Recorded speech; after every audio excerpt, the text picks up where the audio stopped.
amigos. Vamos a empezar a grabar. Entonces, el orden en que vamos a leer es, hoy la oración voluntariamente la tiene Mayrita. A ella le fascina, ¿sí ven? Bueno, después de eso entonces arranca 0 y 1. 0 y 1 Ketty. 2 Gildardo. 3 Mayrita. 4 Miriam. 5 Marcelino. 6 Paulita. 7 Ricardo. 8 Ángela y 9 Flor. Y dejo a Samuel para la próxima cochada. Por favor, Jaime, no.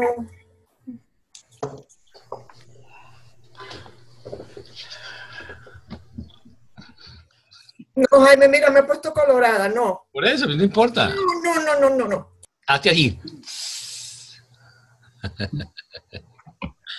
A ver, Gilardo, entonces ofrécenos la oración tú, por favor.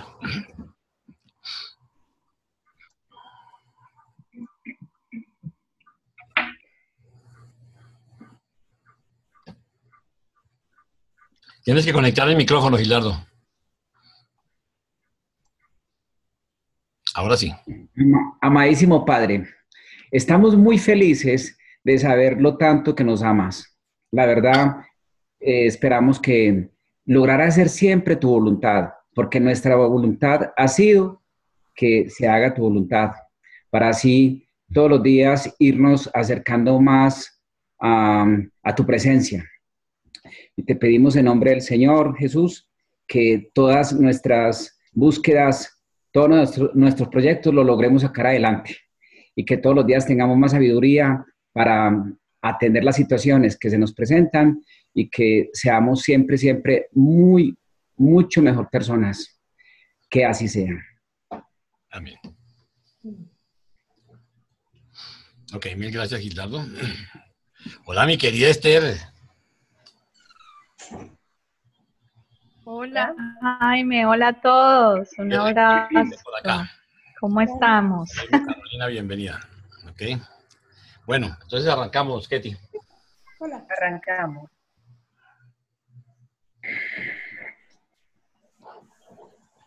Ah, perdón, es un lapsus, solo es 200, no equivoqué. Muy bien.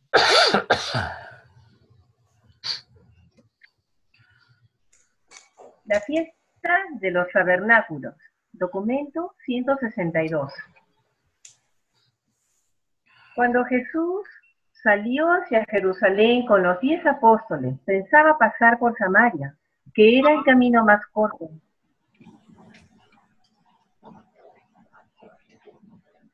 Por eso se dirigieron por la costa oriental del lago y, a través de Esitópolis, cruzaron el límite de Samaria. Al anochecer, Jesús envió a Felipe y Mateo a una aldea en la pendiente oriental del monte Gilboa para conseguir alojamiento para todo el grupo.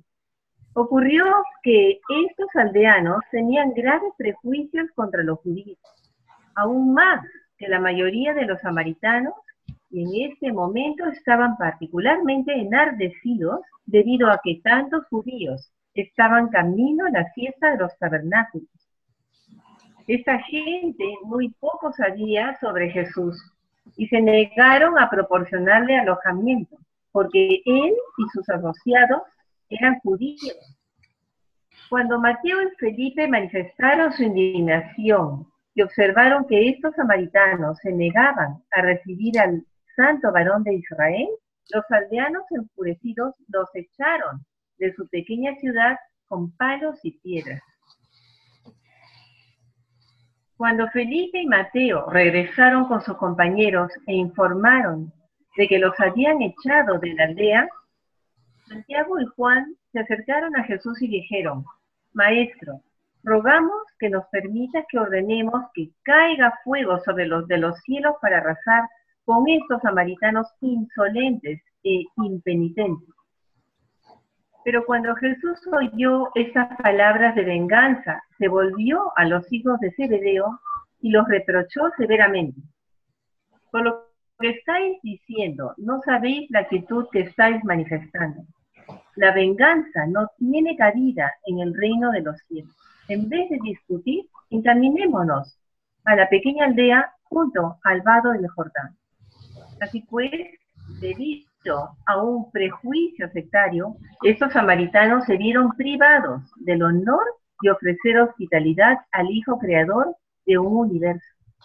Jesús y los 10 pasaron la noche en la aldea junto al vado del Jordán.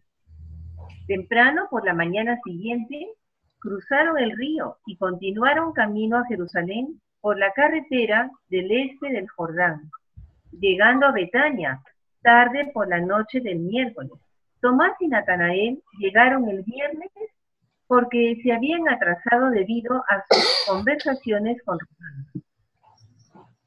Jesús y los 12 permanecieron en la cercanía de Jerusalén hasta fines del mes siguiente, octubre, unas 4 semanas y media. Jesús mismo fue solo pocas veces a la ciudad, y estas breves visitas ocurrieron en los días de la fiesta de los tabernáculos. Pasó gran parte del mes de octubre con Abner y sus asociados en Belén. 1. Los peligros de la visita a Jerusalén. Mucho antes de huir ellos de Galilea, los seguidores de Jesús le habían implorado que fuera a Jerusalén para proclamar el Evangelio del Reino, para que su mensaje tuviera el prestigio de ser predicado en el centro de la cultura y de la sabiduría judaicas. Pero ahora que Jesús llegaba en realidad a Jerusalén a enseñar, temía por su vida, sabiendo que el Sanedrín quería enjuiciar a Jesús en Jerusalén, y recordando las declaraciones recientemente reiteradas por el maestro sobre el tema de que sería puesto a muerte, los apóstoles habían quedado literalmente pasmados por la decisión imprevista del maestro de asistir a la fiesta de los tabernáculos. Siempre había contestado a las serias súplicas de que él fuera a Jerusalén con "la hora aún no ha llegado". Ahora, al expresar ellos su temor, tan solo respondió: "Pero ha llegado la hora, pero ha llegado la hora". Durante la fiesta de los tabernáculos, Jesús fue intrépidamente a Jerusalén en varias ocasiones y enseñó públicamente en el templo. Esto hizo a pesar de los esfuerzos de sus apóstoles por disuadirlo. Aunque le habían urgido durante mucho tiempo que proclamara su mensaje en Jerusalén, ahora temían verle entrar a la ciudad, sabiendo muy bien que los escribas y fariseos estaban decididos a ocasionar su muerte. La audaz aparición de Jesús en Jerusalén confundió aún más a sus seguidores. Muchos de sus discípulos, y aún Judas Iscariote el apóstol, se habían atrevido a pensar que Jesús había huido a Fenicia porque temía a los dirigentes judíos y a Herodes Antipas. No comprendían el significado de los movimientos del maestro. Su presencia en Jerusalén, en la fiesta de los tabernáculos, aún en contra del consejo de sus seguidores, consiguió poner fin para siempre a todo rumor sobre su temor y cobardía. Durante la fiesta de los tabernáculos, miles de creyentes de todas partes del Imperio Romano vieron a Jesús, lo oyeron enseñar, y muchos aún fueron hasta Betania para dialogar con él sobre el progreso del reino en sus tierras natales. Muchas eran las razones por las cuales Jesús pudo predicar públicamente en los patios del templo durante los días de la fiesta, y la razón principal era el temor que había sobrecogido a los oficiales del Sanedrín como resultado de la división secreta de sentimientos en sus propias filas. Era un hecho de que muchos de los miembros del Sanedrín creían secretamente en Jesús, y si no, estaban decididamente en contra del arresto durante la fiesta, cuando había tanta gente en Jerusalén. Muchos entre los cuales creían en él, o por lo menos tenían simpatía por el movimiento espiritual que patrocinaba. O sea, estaban decididamente en contra de arrestarlo durante la fiesta. Los esfuerzos de Abner y sus asociados en Judea también habían hecho mucho por consolidar el sentimiento favorable al reino, tanto que los enemigos de Jesús no se atrevían a expresar demasiado abiertamente su oposición. Esta fue una de las razones por las cuales Jesús pudo visitar públicamente Jerusalén y salir de allí con vida. 1 o 2 meses antes de esto seguramente le hubieran dado muerte. Pero el audaz atrevimiento de Jesús al aparecer en público en Jerusalén sobrecogió a sus enemigos. No estaban preparados para enfrentarse con un desafío tan abierto. Varias veces durante este mes, el Sanedrín hizo débiles intentos de arrestar al maestro, pero nada consiguieron con sus esfuerzos. Sus enemigos estaban tan sorprendidos por la inesperada aparición pública de Jesús en Jerusalén que supusieron que las autoridades romanas le habían prometido protección. Sabiendo que Felipe, el hermano de Herodes Antipas, era casi un seguidor de Jesús, los miembros del Sanedrín especularon que Felipe había conseguido para Jesús promesas de protección contra sus enemigos. Jesús ya había partido del territorio bajo su jurisdicción, antes de que ellos despertaran al hecho de que se habían equivocado en creer que su aparición repentina y audaz en Jerusalén se debía a un convenio secreto con los oficiales romanos. Solo los 12 apóstoles sabían que Jesús planeaba asistir a la fiesta de los tabernáculos cuando partieron de Magadán.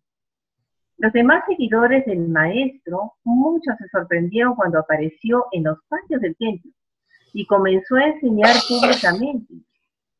Y las autoridades judías estuvieron indescriptiblemente sorprendidas cuando se les informó que estaba enseñando en el... Aunque sus discípulos no anticipaban que Jesús asistiera a la fiesta, la vasta mayoría de los peregrinos que venían de lejos, que habían oído hablar de él, tenían la esperanza de poder verlo en Jerusalén. No fueron desilusionados, porque en varias ocasiones enseñó en la logia de Salomón y en otras partes de los patios del templo.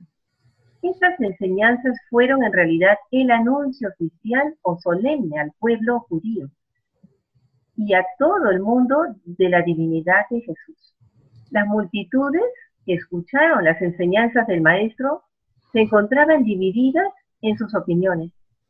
Algunos decían que era un buen hombre, otros que era un profeta, otros que era verdaderamente el Mesías, otros que era un entrometido malicioso que conducía a la gente por el mal camino con sus extrañas doctrinas.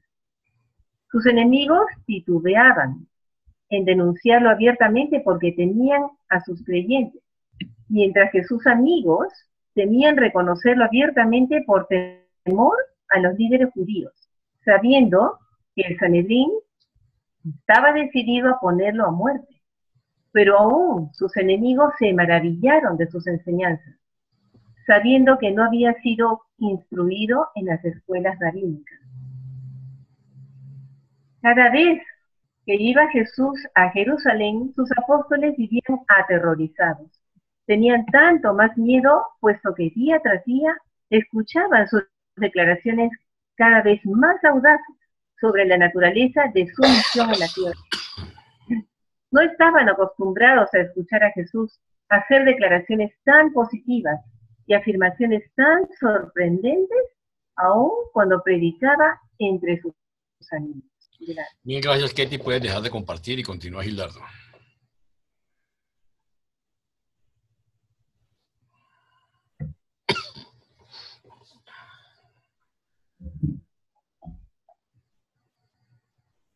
Gildardo, el micrófono.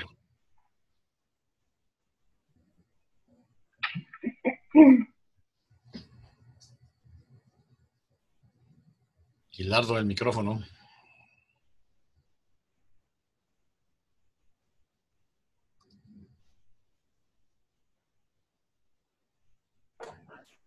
Ahí estoy bien. Ya, ahora sí. ¿Se me escucha? Bueno, el primer discurso en el templo. La primera tarde que enseñó Jesús en el templo, un grupo considerable estaba sentado escuchando sus palabras que ilustraban la libertad del nuevo evangelio y el regocijo de los que creen en la buena nueva, cuando un oyente curioso le interrumpió para preguntar: Maestro, ¿cómo puede ser que tú puedas citar las escrituras y enseñar a la gente con tanta elocuencia cuando me dicen que no has sido instruido en las enseñanzas de los rabinos? Jesús contestó: Ningún hombre me ha enseñado las verdades que os declaro. Esta enseñanza no es mía, sino de aquel que me envió.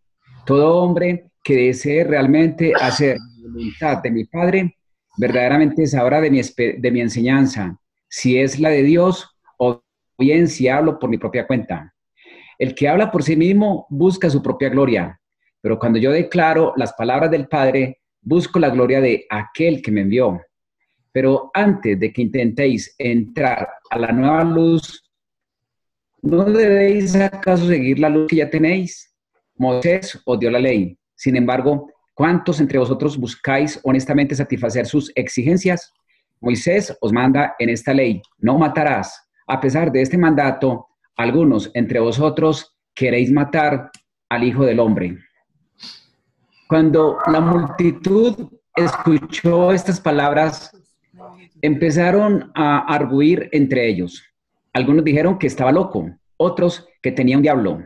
Otros dijeron que este era en verdad el profeta de Galilea, a quien los escribas y fariseos querían matar desde hacía mucho tiempo. Algunos dijeron que las autoridades religiosas tenían miedo a molestarlo. Otros pensaban que no lo arrestaban porque creían en él. Después de un prolongado debate, uno desde el gentío se adelantó y preguntó a Jesús: ¿por qué los potentados buscan matarte? Él respondió: los potentados buscan matarme porque resienten mi enseñanza sobre las buenas nuevas del reino, un evangelio que libera a los hombres de las pesadas tradiciones de una religión formal de ceremonias que estos maestros quieren mantener a toda costa. Hacen la circuncisión según la ley el día sábado, pero quieren matarme porque yo cierta vez, un sábado, liberé a un hombre esclavo de su aflicción. Me siguen el sábado para espiarme, pero quieren matarme porque en otra ocasión elegí curar el día sábado a un hombre gravemente enfermo. Buscan matarme porque bien saben que si creéis honestamente y os atrevéis a aceptar mis enseñanzas, su sistema de religión tradicional será derrocado, destruido para siempre. Así pues, perderán ellos su autoridad sobre aquello a lo que han dedicado su vida, puesto que se niegan firmemente a aceptar este evangelio nuevo y más glorioso del reino de Dios. Ahora apelo a cada uno de vosotros: no juzguéis de acuerdo con las apariencias exteriores, sino más bien juzgad por el espíritu verdadero de estas enseñanzas. Juzgad con rectitud. Entonces dijo otro oyente: sí, maestro, buscamos al Mesías, pero cuando llegue, sabemos que su aparición será en misterio. Sabemos de dónde eres tú. Tú has estado entre tus hermanos desde el comienzo. El libertador llegará en poder para restaurar el trono del reino de David. ¿Es que realmente dices ser el Mesías? Jesús respondió: dices que me conoces y que sabes de dónde vengo. Ojalá que tus palabras fueran verdaderas, porque entonces realmente encontrarías vida abundante en ese conocimiento. Pero yo declaro que no he venido a vosotros por mí mismo. He sido enviado por el Padre, y aquel que me envió es verdadero y fiel. Al negaros a escucharme, os estáis negando a recibir a aquel que me envía. Tú, si recibes este evangelio, llegarás a conocer a aquel que me envió. Yo conozco al Padre, porque vengo al Padre para declararlo y revelarlo a vosotros. Los agentes de los escribas querían apresarlo, pero temían la multitud porque muchos creían en él. La obra de Jesús desde su bautismo se había vuelto bien conocida por todo el pueblo judío, y a medida que esta gente recordaba estas cosas, decían entre ellos: aunque este maestro sea de Galilea y aunque no satisfaga nuestras expectativas del Mesías, no sabemos si el libertador, cuando llegue, verdaderamente hará cosas más maravillosas de las que ya ha hecho este Jesús de Nazaret. Cuando los fariseos y sus agentes escucharon a la gente hablar así, se asesoraron con sus líderes y decidieron que había que hacer algo inmediatamente para impedir estas apariciones públicas de Jesús en los patios del templo. Los líderes de los judíos en general preferían evitar un enfrentamiento con Jesús porque creían que las autoridades romanas le habían prometido inmunidad. No podían explicarse de otra manera su audacia al venir en esta época a Jerusalén. Pero los funcionarios del Sanedrín no creían completamente en este rumor. Razonaban que los gobernadores romanos no harían tal cosa en secreto y sin el conocimiento del grupo gobernante más elevado de la nación judía. Por consiguiente, Heber, el oficial del Sanedrín, con 2 asistentes, fue enviado a arrestar a Jesús. Mientras Heber se abría camino hacia Jesús, el maestro dijo: no temas acercarte a mí, acércate mientras escucha mis enseñanzas. Sé que se os ha enviado para que me arrestéis, pero debéis comprender que nada le pasará al Hijo del Hombre hasta que llegue su hora. No estáis dispuestos en contra de mí, tan solo venís por orden de vuestros amos. Y aún estos dirigentes de los judíos en verdad piensan que están haciendo el servicio de Dios al buscar secretamente mi destrucción. Yo no desprecio a ninguno de vosotros. El Padre os ama y por lo tanto deseo vuestra liberación de las cadenas del prejuicio y de las tinieblas de la tradición. Os ofrezco la libertad de la vida y el regocijo de la salvación. Proclamo un nuevo camino viviente, la liberación del mal y la rotura de las cadenas del pecado. He venido para que tengáis vida, para que la tengáis eternamente. Vosotros buscáis liberaros de mí y de mis enseñanzas inquietantes. Si tan solo pudierais ver que estaré con vosotros solamente poco tiempo. Dentro de muy poco tiempo volveré a aquel que me envió a este mundo. Entonces, muchos entre vosotros me buscaréis diligentemente, pero no descubriréis mi presencia, porque a donde yo iré, vosotros no podéis venir. Pero todos los que buscan verdaderamente encontrarme, alguna vez alcanzarán la vida que conduce ante la presencia de mi Padre. Algunos de los que se burlaban dijeron entre ellos: ¿a dónde irá este hombre donde no lo podremos encontrar? ¿Se irá acaso a vivir entre los griegos? ¿Se destruirá a sí mismo? ¿Qué significa cuando declara que pronto se saldrá de entre nosotros y que nosotros no podemos ir donde vaya él? Heber y sus asistentes se negaron a arrestar a Jesús. Volvieron a su lugar de reunión sin él. Entonces, cuando los altos sacerdotes y los fariseos recriminaron a Heber y sus asistentes porque no habían traído a Jesús con ellos, Heber tan solo replicó: tuvimos temor de arrestarlo en el medio de la multitud porque muchos creen en él. Además, jamás habíamos oído a un hombre hablar como este hombre. Hay en este instructor algo fuera del ordinario. Haríais bien todos vosotros en ir y escucharlo. Y cuando los principales oyeron estas palabras, se sorprendieron y dijeron burlonamente a Heber: ¿acaso tú también te has extraviado? ¿Estás a punto de creer en este impostor? ¿Acaso oíste decir que algunos de nuestros sabios y nuestros rectores creen en él? ¿Es que alguno de los escribas o de los fariseos ha sido engañado por sus astutas enseñanzas? ¿Cómo puede ser que estés tú influido por la conducta de esta multitud ignorante que no conoce la ley ni los profetas? ¿No sabes acaso que tal gente ignorante está maldita? Entonces respondió Heber: aún así, amos míos, este hombre habla a la multitud palabras de misericordia y esperanza. Levanta el ánimo de los deprimidos y sus palabras consuelan aún nuestras almas. ¿Qué puede haber de malo en esas enseñanzas, aunque no sea el Mesías de las Escrituras? Y aún así, ¿es que nuestra ley no requiere justicia? ¿Acaso condenamos a un hombre antes de escucharlo? El jefe del Sanedrín se enfureció contra Heber y volviéndose hacia él dijo: ¿te has vuelto loco? ¿Acaso eres tú también de Galilea? Busca en las Escrituras y descubrirás que de Galilea no surge ningún profeta, y mucho menos el Mesías. El Sanedrín se dispersó en confusión y Jesús se retiró a Betania para pasar la noche. Así ha sido.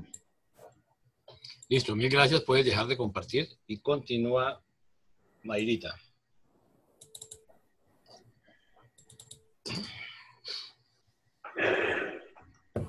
¿Ya se ve? Ya. Numeral 3. La mujer adúltera. Fue durante esta visita a Jerusalén durante la que Jesús trató con cierta mujer de mala reputación, traída ante su presencia por los acusadores de ella y los enemigos de él. Los escritos distorsionados que tenéis de este episodio sugieren que esta mujer fue traída ante Jesús por los escribas y fariseos y que Jesús trató con ellos de manera tal como para indicar que estos líderes religiosos de los judíos podían ser ellos mismos culpables de inmoralidad. Jesús bien sabía que aunque los escribas y los fariseos eran ciegos espiritualmente y llenos de prejuicios intelectuales debido a su lealtad a la tradición, se contaban, sin embargo, entre los hombres más completamente morales de ese día y generación. Lo que realmente sucedió fue esto. Temprano, durante la tercera mañana de la fiesta, cuando Jesús se acercó al templo, se encontró con un grupo de agentes mercenarios del Sanedrín que arrastraban a una mujer. Cuando se acercaron, el portavoz dijo: Maestro, a esta mujer la descubrieron cometiendo adulterio infragante. Ahora bien, la ley de Moisés manda que debemos apedrearla. ¿Qué dices tú que deberíamos hacer con ella? Los enemigos de Jesús pensaban que si éste acataba la ley de Moisés, que requería que la pecadora confesa fuera apedreada, tendría dificultades con los dirigentes romanos, quienes negaban a los judíos el derecho de infligir la pena de muerte sin la aprobación de un tribunal romano. Si prohibía apedrear a la mujer, entonces lo acusarían ante el Sanedrín por considerarse a sí mismo por encima de Moisés y de la ley judía. Si permanecía en silencio, lo acusarían de cobardía, pero el maestro manejó la situación de manera tal que el plan entero se despedazó por su propio peso sólido.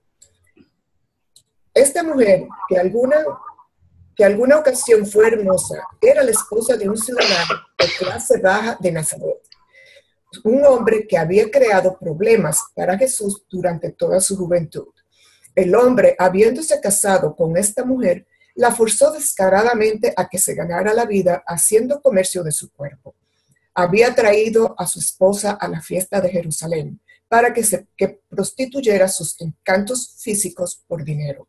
Había negociado con los mercenarios de los dirigentes judíos para traicionar de esta manera a su propia esposa en el vicio comercializado de ella. Así pues, trajeron a ellos a la mujer y su compañero de transgresión, con el objeto de hacer caer a Jesús en una trampa, obligándolo a hacer una declaración que se pudiera usar contra él en caso de su arresto.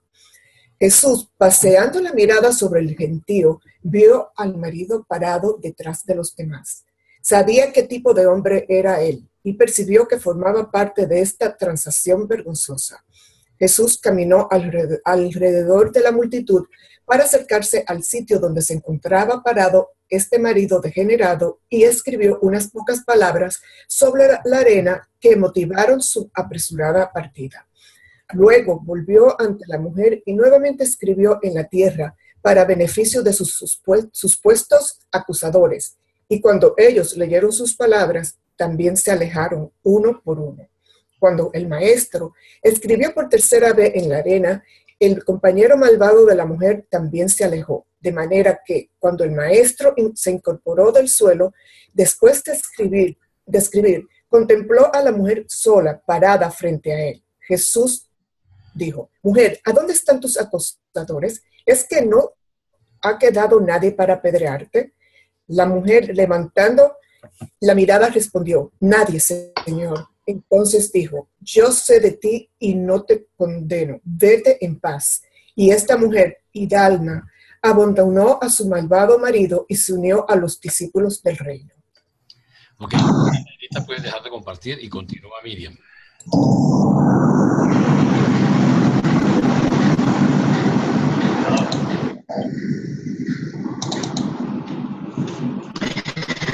¿Se ve? Sí, ya está saliendo, ya. 4. La fiesta de los tabernáculos. La presencia de gente de todo el mundo conocido, desde España hasta la India, hacía de la fiesta de los tabernáculos una ocasión ideal para que Jesús proclamara públicamente por primera vez todo su evangelio en Jerusalén. En esta fiesta la gente vivía mucho al aire libre, en chozas hechas de hojas. Era la fiesta de la cosecha, y al ocurrir en los meses frescos del otoño, generalmente venían más judíos de todas partes que para la Pascua a fin del invierno o para Pentecostés al comienzo del verano. Los apóstoles finalmente contemplaban a su maestro haciendo el audaz anuncio de su misión en la tierra ante el mundo entero. Era esta la fiesta de la fiesta, puesto que todo sacrificio que se había dejado hacer en los otros festivales se podría hacer en este. En esta ocasión se recibían las ofrendas para el templo. Era una combinación de los placeres de las vacaciones con los ritos solemnes del culto religioso. Era este un momento de regocijo racial, mezclado con sacrificios, cantos levíticos y las notas solemnes de las trompetas de plata de los sacerdotes. Por la noche, el extraordinario espectáculo del templo y sus multitudes de peregrinos estaba brillantemente alumbrado por los grandes candelabros que ardían centelleantes en el patio de las mujeres, así como también por los resplandores de cientos de antorchas colocadas en los patios del templo. Toda la ciudad estaba decorada alegremente, excepto el castillo romano de Antonia, que se veía sombrío ante esta escena festiva, llena de adoración. Y cuánto odiaban los judíos este símbolo siempre presente del yugo romano. Durante la fiesta se sacrificaban 70 bueyes, símbolo de las 70 naciones de paganismo. La ceremonia del agua simbolizaba el esparcimiento del Espíritu Divino. Esta ceremonia del agua se producía después de la procesión de los sacerdotes y levitas al amanecer. Los fieles bajaban por los peldaños que conducían del patio de Israel al patio de las mujeres, mientras se tocaban notas sucesivas en las trompetas de plata.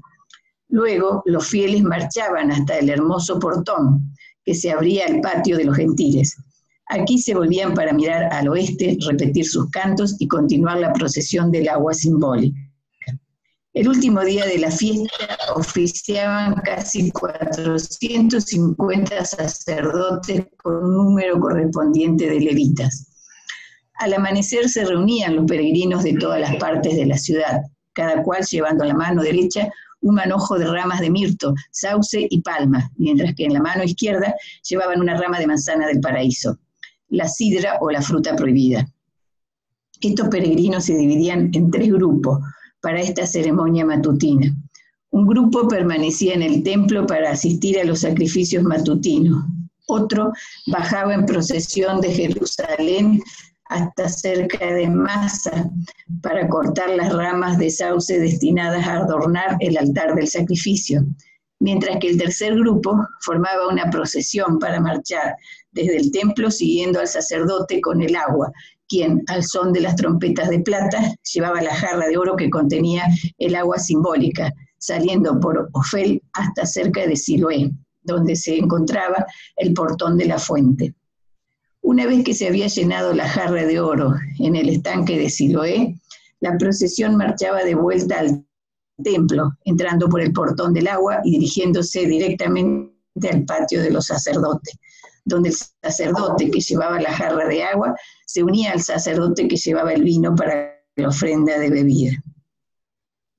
Estos 2 sacerdotes se dirigían luego a los embudos de plata que conducían a la base del altar y echaban en ellos el contenido de la jarra. La ejecución de este rito de echar vino y agua señalaba el momento en que los peregrinos reunidos comenzaban a cantar los salmos 113 al 118 inclusive, alternativamente con los levitas. A medida que repetían estos versos, hacían ondular sus manojos de ramas hacia el altar. Luego se realizaban los sacrificios para ese día, asociados con la repetición del salmo del día. relegando el Salmo 82 para el último día de la fiesta, comenzando con el 5º verso. Mil gracias, María. Puedes dejar de compartir. Y continúa Marcelino.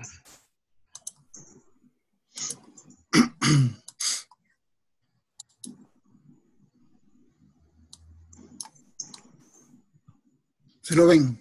Sí. Sección 5. El sermón sobre la luz del mundo.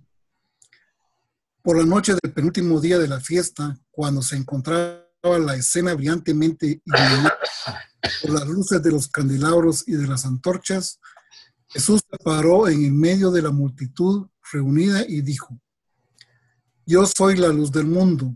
El que me sigue no andará en tinieblas, sino que tendrá la luz de la vida. Presumís enjuiciarme y sentaros para juzgarme, y declaráis que, si doy testimonio de mí mismo, mi testimonio no puede ser verdadero. Pero la criatura no puede enjuiciar al Creador.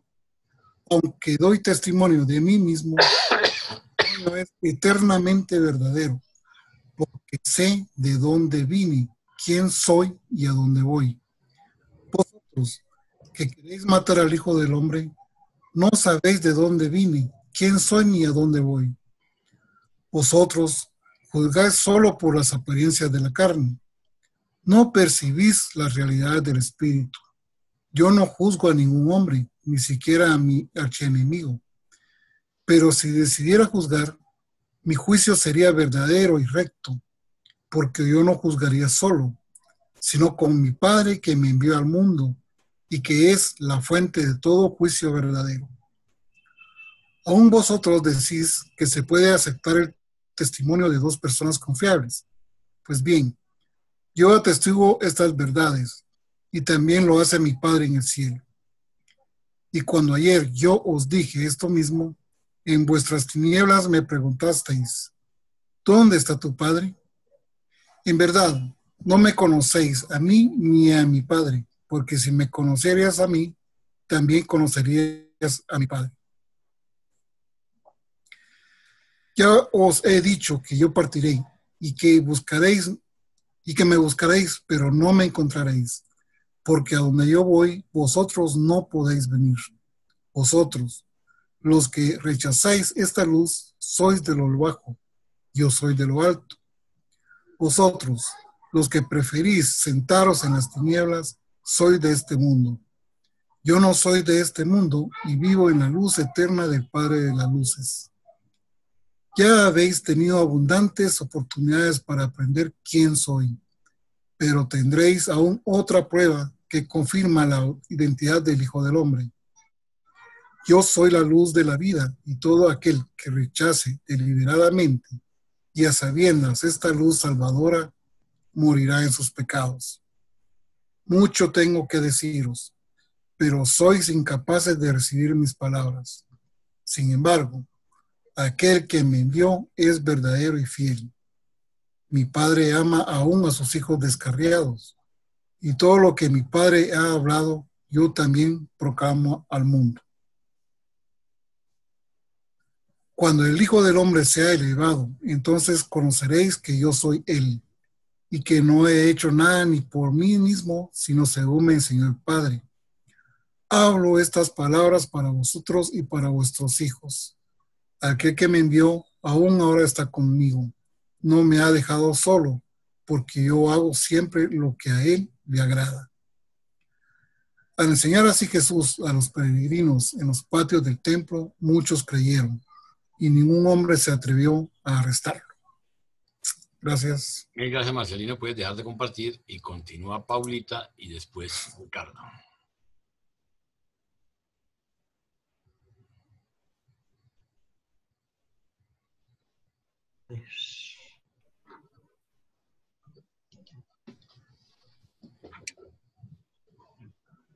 ¿Ya se ve? Sí, señora.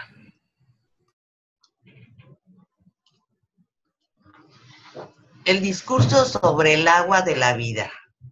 El último día, el gran día de la fiesta, cuando la procesión proveniente del estanque de Siloé pasó a través de los patios del templo, E inmediatamente después de que los sacerdotes echaron el agua y el vino en el altar, Jesús de pie entre los peregrinos dijo: el que tenga sed, que acuda a mí y beba. Del Padre en lo alto, traigo a este mundo el agua viva. El que cree en mí se llenará del Espíritu, que este agua representa, porque aún las Escrituras han dicho: de él fluirán ríos de agua viva. Cuando el Hijo del Hombre haya completado su obra en la tierra, se derramará sobre toda la carne el Espíritu vivo de la verdad. Los que reciban este Espíritu jamás tendrán sed espiritual. Jesús no interrumpió el servicio para hablar estas palabras. Se dirigió a los adoradores inmediatamente después del canto del Jalel, la lectura de los salmos acompañada por el ordenar de las ramas ante el altar. En ese momento había una pausa mientras se preparaban los sacrificios, y fue en ese momento en el que los peregrinos escucharon la voz fascinante del maestro declarar que él era el dador de agua viva para todas las almas con sed de espíritu. Al concluir de este servicio matutino, Jesús continuó enseñando a las multitudes diciendo: ¿acaso no habéis leído en las Escrituras? He aquí que las aguas caen sobre la tierra y las bebe el suelo reseco. Así otorgaré yo el espíritu de sanidad para que lo beban mis hijos en una bendición que llegará hasta los hijos de sus hijos. Porque tenéis sed del ministerio del Espíritu mientras tratáis de aplacar la sed de vuestra alma con el agua de las tradiciones de los hombres, vertida de las jarras rotas del servicio ceremonial. Lo que veis aquí en este templo es la forma en que vuestros padres intentaron simbolizar el otorgamiento del Espíritu Divino sobre los hijos de la fe. Y habéis hecho bien en perpetuar estos símbolos aún hasta el día de hoy. Pero ahora, a esta generación ha llegado la revelación del Padre de los Espíritus a través del autootorgamiento de su Hijo. Y todo esto será certeramente seguido por el otorgamiento del Espíritu del Padre y del Hijo sobre los hijos de los hombres. Para todo el que tenga fe, este otorgamiento del Espíritu será el verdadero maestro del camino que conduce a la vida eterna, a las verdaderas aguas de la vida, en el reino del cielo sobre la tierra y allende en el paraíso del Padre. Y Jesús continuó contestando las preguntas de la multitud y de los fariseos.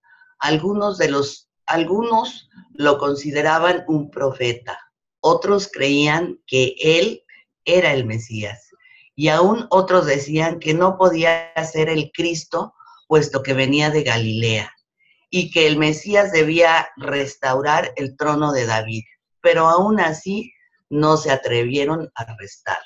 Gracias. Gracias, Paulita. Continúa, Ricardo. Ay, perdón. Es aquí.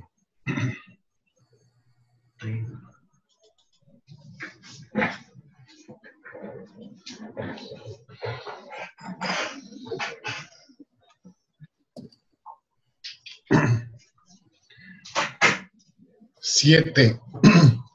El discurso sobre la libertad espiritual. En la tarde del último día de la fiesta, como los apóstoles no consiguieron persuadirlo de que huyera de Jerusalén, Jesús fue nuevamente al templo para enseñar. Al encontrar un gran grupo de creyentes reunidos en la logia de Salomón, les habló diciendo: si mis palabras moran en vosotros y queréis hacer la voluntad de mi Padre, seréis verdaderamente mis discípulos. Conoceréis la verdad y la verdad os hará libres. Yo sé cómo me contestaréis. Somos los hijos de Abraham, no somos esclavos de ninguno. ¿Cómo entonces se puede hacernos libres? Aún así, no hablo del sometimiento exterior al señorío de otro. Me refiero a la libertad del alma. De cierto modo, de cierto os digo, el que cometa pecado es el siervo de la esclavitud del pecado. Y sabéis que el siervo raramente mora para siempre en la casa del amo. También sabéis que el hijo permanece en casa de su padre. Así pues, si el hijo os hará libres, os hará hijos, seréis en verdad libres. Yo sé que vosotros sois de la semilla de Abraham. Sin embargo, vuestros líderes quieren matarme porque no han permitido que mi palabra ejerza su influencia transformadora en sus corazones. Su alma está sellada por el prejuicio y enceguecida por el orgullo de la venganza. Yo os declaro la verdad que me sellan el Padre Eterno, mientras estos maestros engañados tratan de hacer las cosas que aprendieron tan solo de sus padres temporales. Y cuando contestáis que Abraham es vuestro padre, yo os digo que si fuereis hijos de Abraham, haríais las obras de Abraham. Algunos entre vosotros creéis en mis enseñanzas, pero otros buscáis destruirme porque os he dicho la verdad que he recibido de Dios.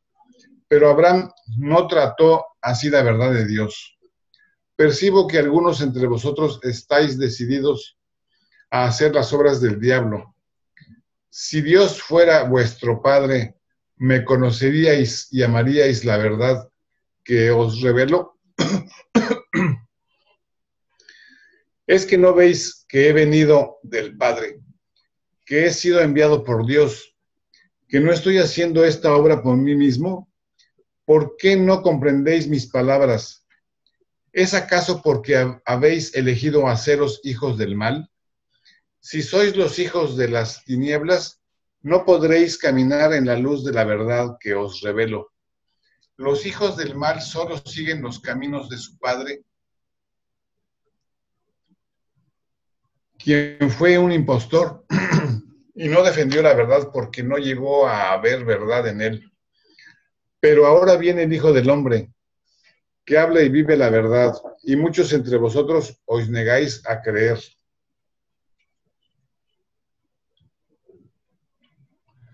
¿Quién entre vosotros me condena por pecador? Si yo proclamo y vivo la verdad que me muestra mi Padre, ¿por qué no creéis? ¿Quién es de Dios?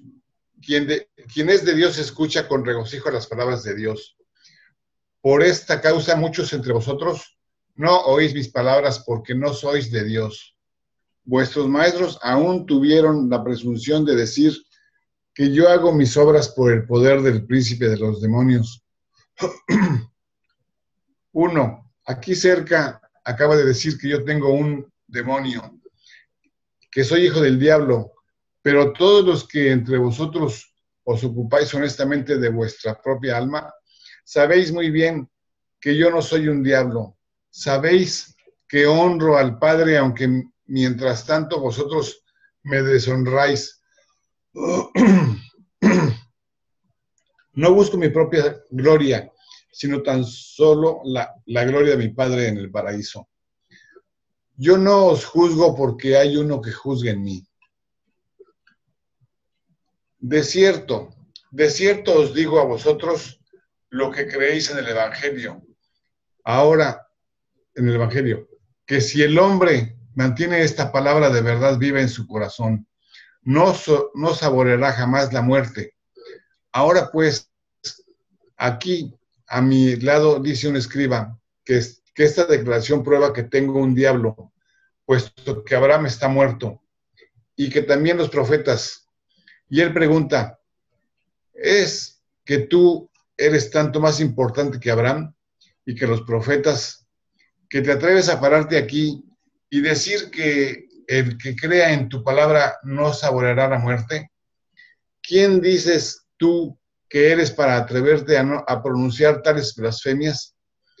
A todo esto yo digo que si me glorifico a mí mismo, mi gloria no es nada, pero es el Padre el que me glorificará. Aún el mismo Padre que vosotros llamáis Dios, pero vosotros no habéis logrado conocer a este. Vuestro Dios y mi Padre, yo he venido para que os encontréis el uno al otro, para mostraros cómo llegar a ser verdaderamente hijos de Dios. Aunque no conozcáis al Padre, yo lo conozco de veras. Aún Abraham se regocijó de ver mi día y por la fe lo vio y se regocijó. Cuando los judíos descreídos y los agentes del Sanedrín que le habían reunido a esta altura oyeron esas palabras, levantaron un tumulto gritando: tú no tienes 50 años y sin embargo hablas de ver a Abraham. Eres hijo de Abraham. Jesús no pudo continuar el discurso, tan solo dijo al partir: de cierto os digo, antes de que fuera Abraham, yo soy. Muchos de los incrédulos corrieron a buscar piedras para arrojárselas, y los agentes de Sanedrín trataron de arrestarlo, pero el maestro se alejó rápidamente por los corredores del templo y escapó a un lugar secreto de encuentro cerca de Betania, donde lo aguardaban Marta, María y Lázaro. Gracias. Eduardo, puedes dejar de compartir y continúa. Yo. Ángela. ¿Yo? Ángela, ¿verdad? Ángela, sí. Ok, bueno. Ya. ¿Están viendo? ¿Sí? ¿Sí? ¿Ya pueden ver el documento? ¿Ya lo pueden ver? ¿No se oye? ¿Sí? Sí, está bien. Sí, se ve. Bueno. Ya está. Ok. Bueno.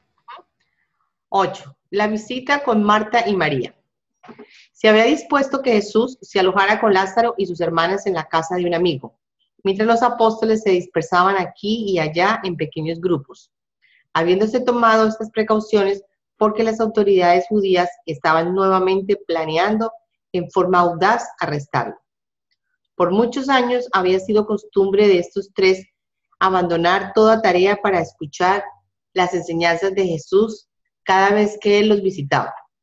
Desde la muerte de sus padres, Marta había tomado la responsabilidad del hogar y por consiguiente, en esta ocasión, mientras Lázaro y María se sentaban a los pies de Jesús, bebiendo de sus enseñanzas refrescantes, Marta preparó la cena. Es necesario explicar que Marta tendía a distraerse innecesariamente en numerosas tareas inútiles y a acabar agobiada de trabajos triviales. Esa era su forma de ser. Mientras Marta se atareaba de estos supuestos deberes, le perturbaba el hecho de que María nada hiciera por ayudarla. Por tanto, fue a donde Jesús y dijo: Maestro, ¿acaso te tienes sin cuidado que mi hermana me haya abandonado con todas las tareas por hacer? ¿No quieres mandarla que venga y me ayude? Y Jesús le respondió: Marta, ¿por qué estás siempre tan ansiosa por tantas cosas y te preocupas por tantos pormenores? Solo una cosa vale verdaderamente la pena. Y puesto que María ha elegido esta cosa buena y necesaria, no se la quitaré. Pero cuando aprenderéis ambas a vivir como os he enseñado, sirviendo ambas en cooperación y ambas refrescando vuestra alma al unísono. ¿Acaso no podéis aprender que hay una hora para todo? Que los asuntos menores de la vida deben hacerse a un lado ante las grandes cosas del reino celestial. Gracias. Ok, ya que la puedes dejar de compartir, continúa Flor.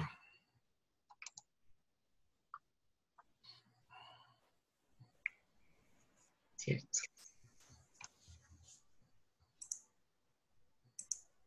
¿Ya se ve?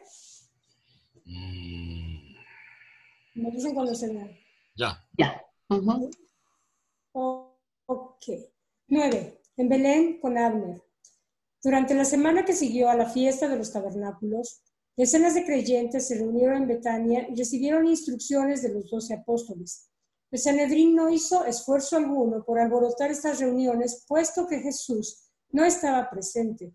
Durante todo este periodo estaba trabajando en Belén con Abner y sus asociados. Jesús había partido para Betania el día siguiente al final de la fiesta y no volvió a enseñar en el templo durante esta visita a Jerusalén. En esta época, Abner tenía su cuartel general en Belén y desde ese centro se habían enviado muchos trabajadores a las ciudades de Judea y del sur de Samaria y aún hasta Alejandría. A los pocos días de su llegada, Jesús y Abner completaron los convenios para la consolidación de la obra de los dos grupos de apóstoles. Durante toda su estadía en la fiesta de los tabernáculos, Jesús había repartido su tiempo en forma prácticamente igual entre Betania y Belén. En Betania pasó mucho tiempo con sus apóstoles. En Belén impartió mucha enseñanza a Abner y a los demás ex apóstoles de Juan.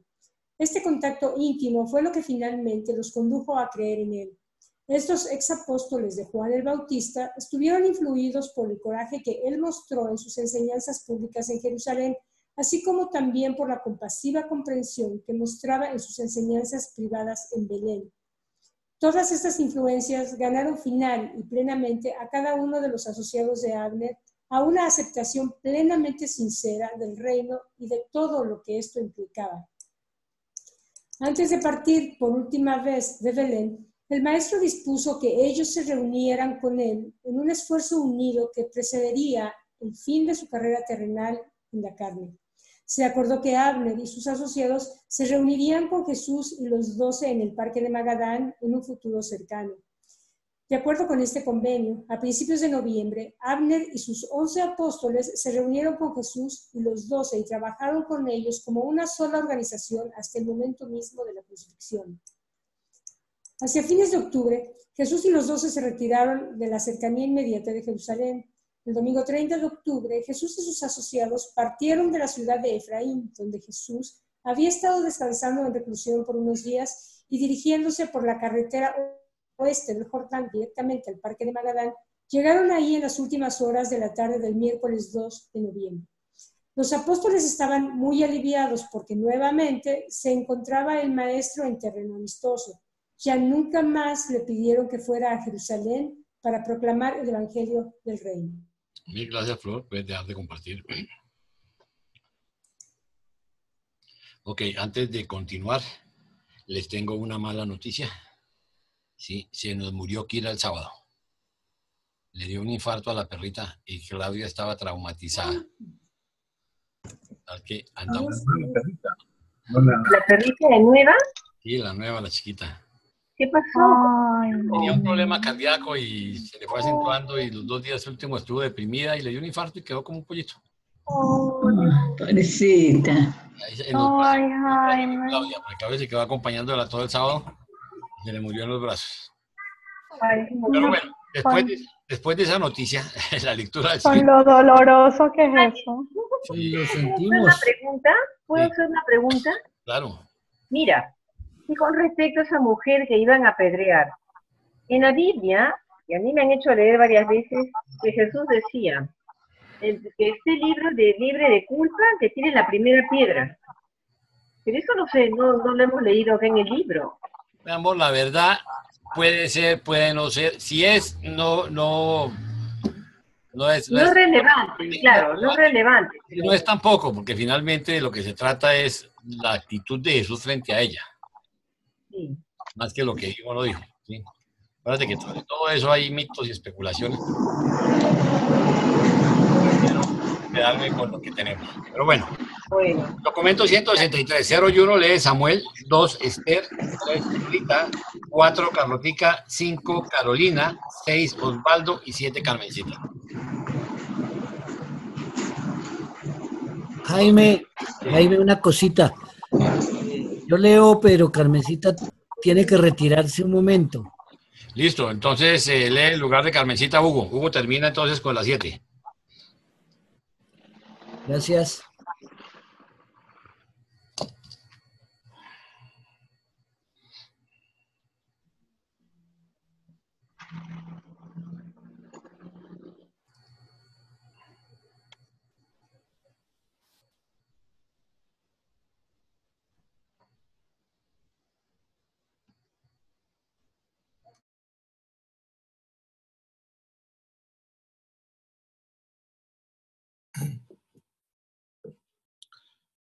Documento 163. La ordenación de los 70 en Magadán. Pocos días después del terremoto de Jesús, pocos días después del retorno de Jesús y los 12 a Magadán desde Jerusalén, llegaron de Belén Abner y un grupo de unos 50 discípulos. En esta época también se encontraban reunidos en el campamento de Magadán el cuerpo de evangelistas, el cuerpo de mujeres y unos 150 otros discípulos verdaderos y sinceros de todas partes de Palestina. Después de dedicar unos pocos días a repartir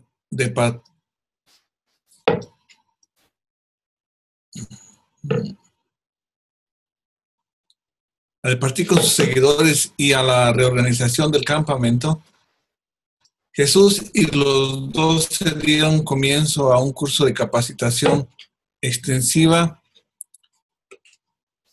para este grupo especial de creyentes. De este grupo de discípulos capacitados y expertos, seleccionó el maestro posteriormente a los 70 instructores que envió para proclamar el Evangelio del Reino. Esta instrucción sistemática comenzó el viernes 4 de noviembre y continuó hasta el sábado 19 de noviembre. Jesús habló a este grupo todas las mañanas. Pedro les enseñó métodos de predicación pública. Natanael les instruyó en el arte de la enseñanza y Tomás les explicó cómo responder a las preguntas y Mateo dirigió la organización de las finanzas del grupo. Los demás apóstoles también participaron en este trabajo de enseñanza de acuerdo con sus experiencias especiales y talentos naturales. Ordenación de los 70. El sábado 19 de noviembre por la tarde, en el campamento de Magadán, Jesús ordenó a los 70 y Abner fue nombrado jefe de estos predicadores e instructores del Evangelio. Este grupo de 70 consistía en Abner y 10 de los ex apóstoles de Juan, 51 de los primeros evangelistas y otros 8 discípulos que se habían distinguido en el servicio del rey.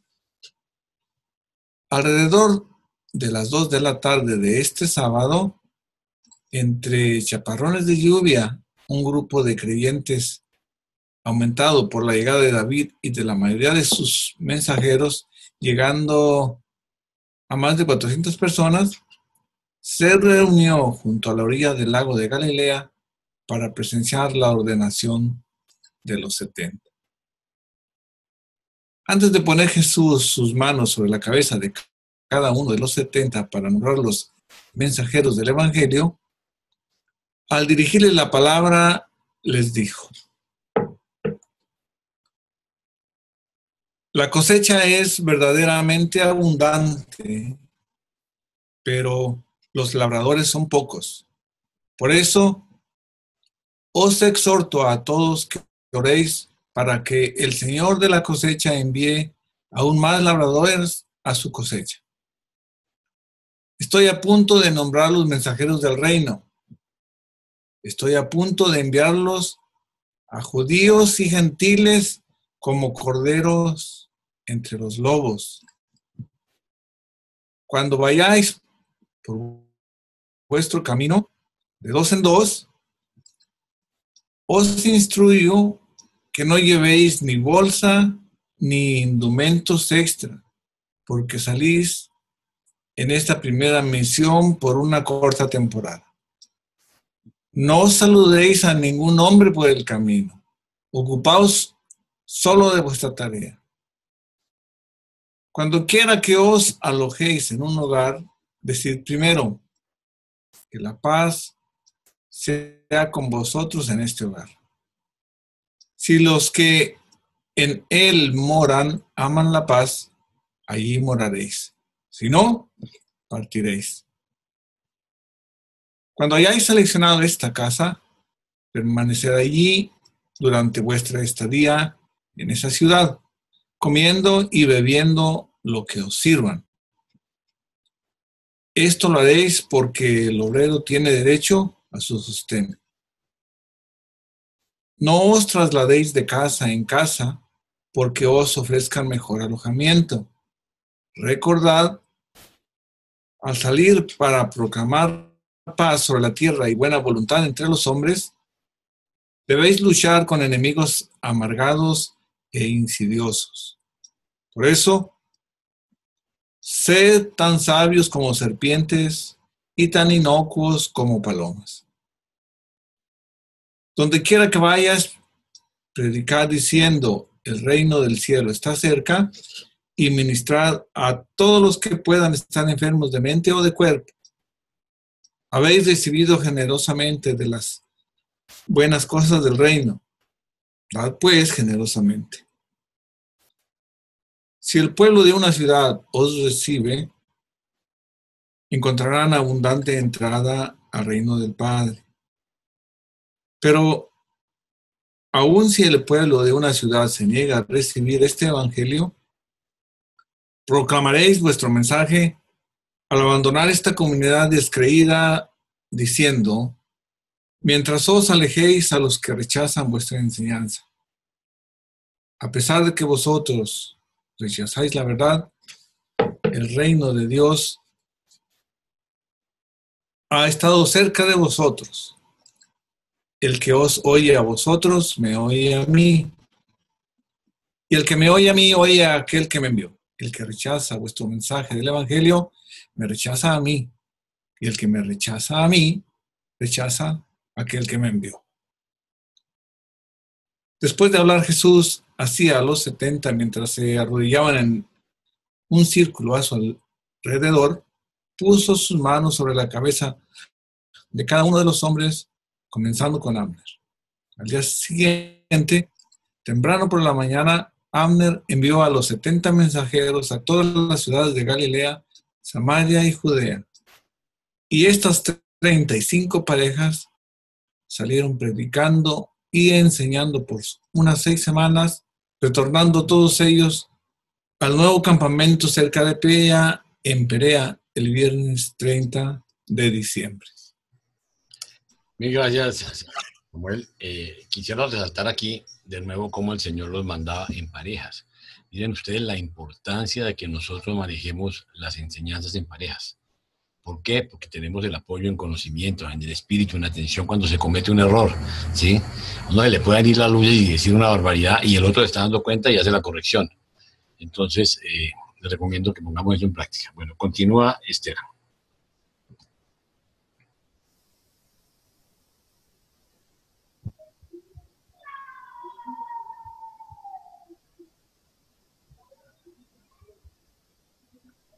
Dos, el joven rico y otros. Discípulos que querían ser ordenados y nombrados miembros de los 70 fueron rechazados por el comité nombrado por Jesús para seleccionar a estos candidatos. Este comité consistía en Andrés, Abner y el jefe del cuerpo evangelista. En todos los casos en que este comité de 3 miembros no llegaba a un acuerdo unánime, llevaban el candidato ante Jesús, y aunque el maestro no rechazó a ninguno de los que ansiaban ser ordenados mensajeros del evangelio, hubo más de una docena que, después de hablar con Jesús, ya no desearon ser mensajeros del evangelio. Un discípulo serio vino a donde Jesús diciendo, Maestro, quiero ser uno de los nuevos apóstoles, pero mi padre es muy viejo y está a punto de morir. ¿Se me permitirá regresar al hogar para enterrarlo? A este hombre le dijo Jesús, Hijo mío, los zorros tienen guaridas y las aves del cielo tienen nidos, pero el Hijo del Hombre no tiene dónde recostar su cabeza. Tú eres un discípulo fiel y puedes seguir siéndolo al retornar a tu hogar y ministrar a tus seres queridos. Pero eso no ocurre con los mensajeros de mi evangelio. Ellos lo han abandonado todo para seguirme y proclamar el reino. Si quieres ser ordenado instructor, debes dejar que otros entierren a los muertos mientras tú sales para difundir la buena nueva. Y este hombre se alejó grandemente desilusionado. Otro discípulo vino ante el maestro y dijo: quisiera ser ordenado mensajero, pero quisiera ir a mi casa por un corto periodo para consolar a mi familia. Jesús replicó: si quieres ser ordenado, debes estar dispuesto a abandonarlo todo.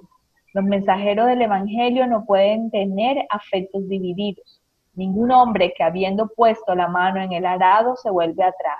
Es merecedor de ser mensajero del rey.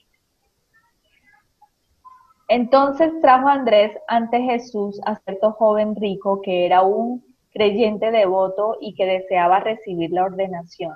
Este joven, Matadormo, era miembro del Sanedrín de Jerusalén. Había escuchado a Jesús enseñar y posteriormente había sido instruido en el Evangelio del Reino por Pedro y los demás. Jesús habló con Matadormo sobre los requisitos de la ordenación y le solicitó que pospusiera la decisión hasta después de haber reflexionado más plenamente sobre el asunto. Temprano por la mañana siguiente, cuando Jesús salía a caminar, este joven se le acercó y dijo: Maestro, quisiera saber de ti la seguridad de la vida eterna, puesto que he observado todos los mandamientos desde mi juventud. Quisiera saber qué más debo hacer para ganar vida eterna. En respuesta a esta pregunta, Jesús dijo: si cumples con todos los mandamientos, no cometes adulterio, no matas, no robas, no das falso testimonio, no engañas, honras a tu padre y a tu madre, haces bien. Pero la salvación es la recompensa de la fe, no solo de las obras. ¿Crees tú en este evangelio del reino? Y Matadormo contestó: sí, maestro. Creo todo lo que tú y tus apóstoles me han enseñado. Jesús dijo: entonces tú eres de veras mi discípulo y un hijo del reino. Entonces dijo el joven: pero maestro, no me conformo con ser tu discípulo, quiero ser uno de tus nuevos mensajeros. Cuando Jesús escuchó esto, le contempló con gran amor y dijo: te daré todo, te daré mensajeros, si estás dispuesto a pagar el precio, si pudieras proveer la única cosa que te falta. Matadormo respondió: maestro, haré lo que sea si se me permite que te siga. Jesús, besando en la frente del joven arrodillado, dijo: si quieres ser mi mensajero, vete y vende todo lo que tienes, y después de donar el producto a los pobres o a tus hermanos, ven y sígueme, y tendrás tesoro en el reino de los cielos.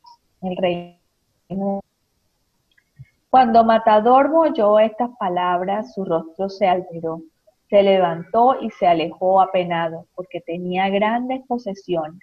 Este rico joven fariseo había sido criado en la creencia de que la riqueza era símbolo del favor de Dios, Jesús mismo y de sus riquezas. El maestro quería liberarlos del amor a la riqueza, no esa misma.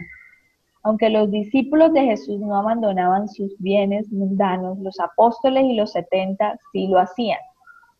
Matadormo deseaba ser uno de los 70 nuevos mensajeros y por ese motivo Jesús le pedía que abandonara todas sus posesiones temporales. Casi todos los seres humanos temen particularmente desprenderse de algún vicio malo para ellos predilecto, pero el ingreso al reino del cielo lo requiere como parte del precio de entrada. Si Matadormo hubiera abandonado su riqueza, probablemente esta habría sido colocada nuevamente, aunque más adelante, después del establecimiento de la iglesia en Jerusalén, parte de los 70, y fue el tesorero de la iglesia de Jerusalén, de la cual Santiago, el hermano del Señor en la carne, era el jefe. Así pues,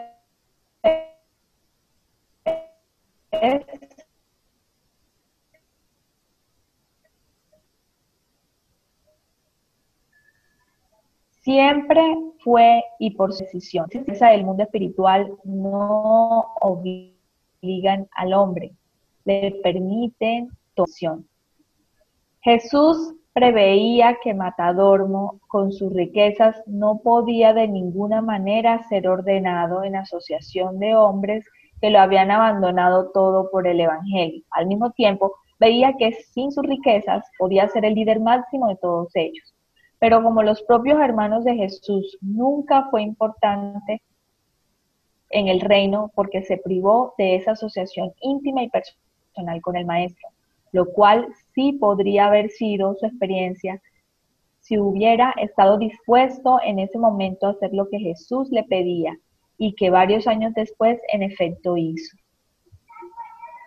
La riqueza nada tiene que ver directamente con el ingreso en el reino del cielo, pero el amor por la riqueza sí. Las lealtades espirituales del reino son incompatibles con la servidumbre a los ídolos materialistas. El hombre no puede compartir su lealtad suprema a un ideal espiritual con una devoción material. Jesús nunca enseñó que fuera erróneo poseer riquezas, solo pidió que los 12 y los 70 dedicaran todas sus posesiones mundanas a la causa común. Aún entonces permitió la liquidación de las propiedades de ellos con ganancia, como en el caso del apóstol Mateo. Jesús muchas veces asesoró a sus discípulos de buena posición, así como había enseñado al rico en Roma. El maestro consideraba la inversión sabia de las ganancias en exceso de las necesidades como una forma legítima de seguro contra adversidades futuras e inevitables.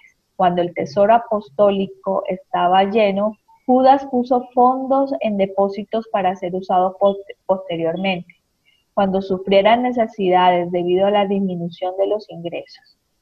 Esto lo hizo Judas después de consultar con Andrés. Jesús nunca tuvo nada que ver personalmente con las finanzas apostólicas, excepto en casos de desembolsos caritativos. Pero había un abuso económico que muchas veces condenó, y esa era la explotación injusta de los débiles, ignorantes y menos afortunados entre los hombres por parte de sus semejantes más fuertes, sagaces e inteligentes. Jesús declaró que ese tratamiento inhumano de hombres, mujeres y niños era incompatible con los ideales de la hermandad del reino.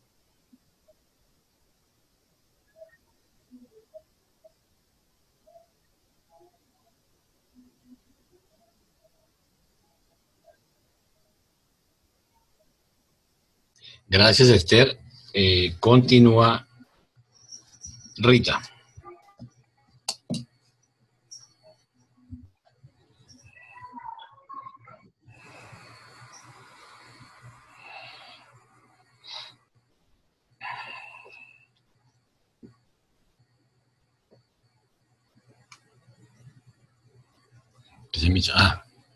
Sí, ahora.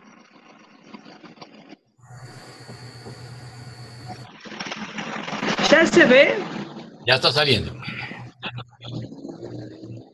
¿Ahora se ve? Ya. 3. La discusión sobre la riqueza. Cuando Jesús terminó de hablar con Matadormo, Pedro y algunos de los apóstoles se habían reunido a su alrededor, y al partir el rico joven, Jesús se volvió para enfrentarse con los apóstoles y dijo: ¿Veis cuán difícil es para los que tienen riquezas entrar de lleno en el reino de Dios? La adoración espiritual no puede ser compartida con las devociones materiales. Ningún hombre puede servir a dos amos. Tenéis un dicho de que es más fácil que un camello pase por el ojo de una aguja que los paganos hereden la vida eterna. Y yo os declaro que es más fácil para ese camello pasar por el ojo de la aguja que para estos ricos autosatisfechos entrar al reino del cielo. Cuando Pedro y los apóstoles oyeron estas palabras, se quedaron extremadamente sorprendidos, tanto que Pedro dijo: ¿Quién pues, Señor, puede ser salvado? ¿Es que todos los que tienen riquezas deberán ser excluidos del reino? Jesús replicó: No, Pedro, pero todos Los que pongan su confianza en las riquezas difícilmente podrán entrar en la vida espiritual que conduce al progreso eterno. Pero aún entonces, mucho de lo que es imposible para el hombre no está más allá del alcance del Padre en el cielo.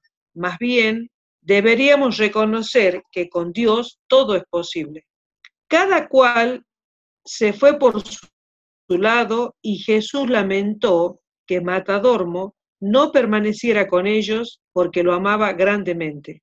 Cuando bajaron al lago, se sentaron junto al agua y Pedro, hablando por los 12 que estaban todos presentes en ese momento, dijo: «Nos preocupan tus palabras al joven rico. ¿Debemos pedir a los que quieran seguirte que abandonen sus riquezas mundanas?» Jesús dijo: «No, Pedro, solo los que quieren ser apóstoles y los que deseen vivir conmigo como vosotros lo hacéis y como una familia. Pero el Padre requiere que el afecto de sus hijos sea puro y total. Cualquier cosa o persona que se entrometa entre vosotros y el amor de las verdades del reino debe ser abandonada. Si la riqueza no invade los precintos del alma, no tiene consecuencia alguna en la vida espiritual de los que quieran entrar en el reino». Entonces dijo Pedro: «Pero maestro, nosotros lo hemos abandonado todo para seguirte. ¿Qué tendremos nosotros?» Y Jesús le dijo a los 12: de cierto os digo, no hay problema que haya abandonado riqueza, hogar, esposa, hermanos, padres o hijos por mí y por el reino del cielo, que no reciba muchas veces más en este mundo, tal vez con algunas persecuciones, y en el mundo venidero la vida eterna. Pero muchos que ahora son los primeros serán los últimos, mientras que los últimos frecuentemente serán los primeros. El Padre trata a sus criaturas de acuerdo con las necesidades de ellas y en obediencia a sus leyes justas de consideración misericordiosa y amante por el bienestar del universo. El reino del cielo es como un amo que empleaba a muchos hombres y que salió temprano por la mañana para contratar obreros para que trabajaran en su viña. Después de acordar con los trabajadores que les pagaría un denario por día, los mandó a las viñas. Entonces salió a eso de las 9 y, viendo a otros obreros parados, ociosos en el mercado, les dijo: «Id vosotros también a trabajar en mi viña, y lo que sea justo os pagaré». Y se fueron inmediatamente a trabajar. Nuevamente salió a eso de las 12 y a eso de las 3 e hizo lo mismo. Yendo al mercado alrededor de las 5 de la tarde, encontró aún otros obreros parados ociosamente y les preguntó: «¿Por qué estáis ociosos todo el día?». Los hombres contestaron: «Porque nadie nos ha empleado».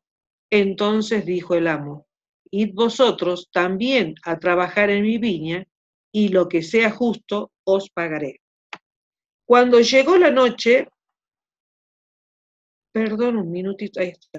Cuando llegó la noche, el amo de la viña dijo a su asistente: «Llama a los trabajadores y págales su jornal, empezando por los últimos empleados y terminando con los primeros». Cuando los que habían sido empleados a esos de las 5 llegaron, recibieron un denario cada uno, y así fue con cada uno de los otros trabajadores. Cuando los hombres que fueron contratados al principio del día vieron cómo se les retribuía a los que habían llegado más tarde, esperaban recibir más que el monto acordado. Pero como los otros, cada hombre recibió tan solo un denario. Y cuando cada uno hubo recibido su paga, se quejaron al amo diciendo: Estos hombres que fueron empleados de último, trabajaron solo 1 hora. Sin embargo, le has pagado lo mismo que a nosotros, que hemos llevado la carga todo el día bajo el sol abrasador. Entonces contestó el amo: amigos míos, no cometo ninguna injusticia. ¿Acaso no acordasteis trabajar por 1 denario por día? Tomad pues lo que es vuestro e id por vuestro camino, porque es mi deseo dar a los que llegaron de último tanto como os he dado a vosotros. ¿Acaso no está permitido por la ley que haga lo que quiera con lo mío? ¿Acaso os resentís por mi generosidad, porque deseo hacer el bien y mostrar misericordia? Bien, gracias Rita, puedes dejar de Gracias. compartir y continúa Carlotica.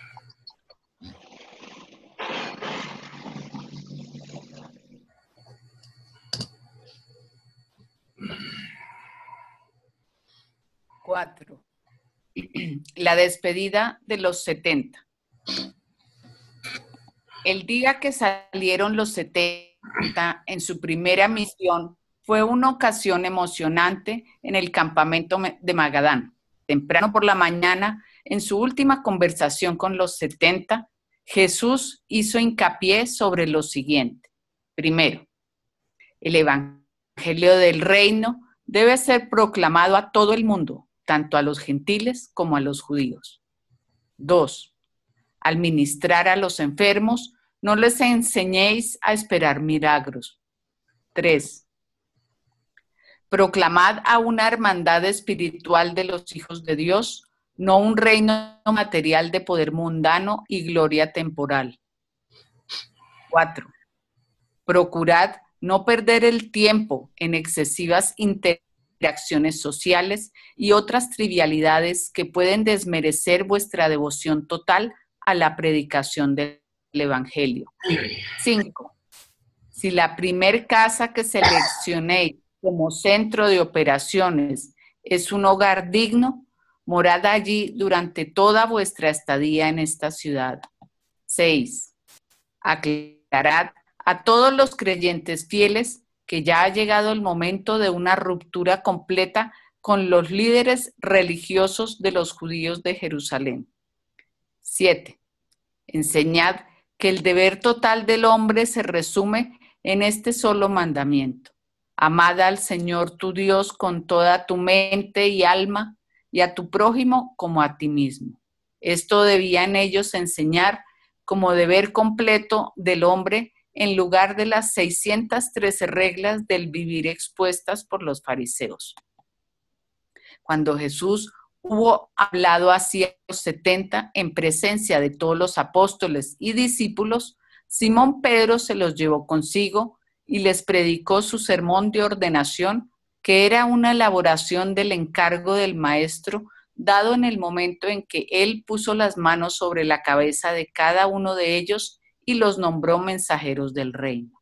Pedro exhortó a los 70 a que estimaran en su experiencia las siguientes virtudes. Primero, la devoción consagrada. Orar constantemente para que se envíen más trabajadores a la cosecha del Evangelio. Explicó que, cuando así se ora, es más probable que uno diga, aquí estoy, envíame. Los exhortó a que no olvidaran su adoración diaria. 2. El coraje verdadero.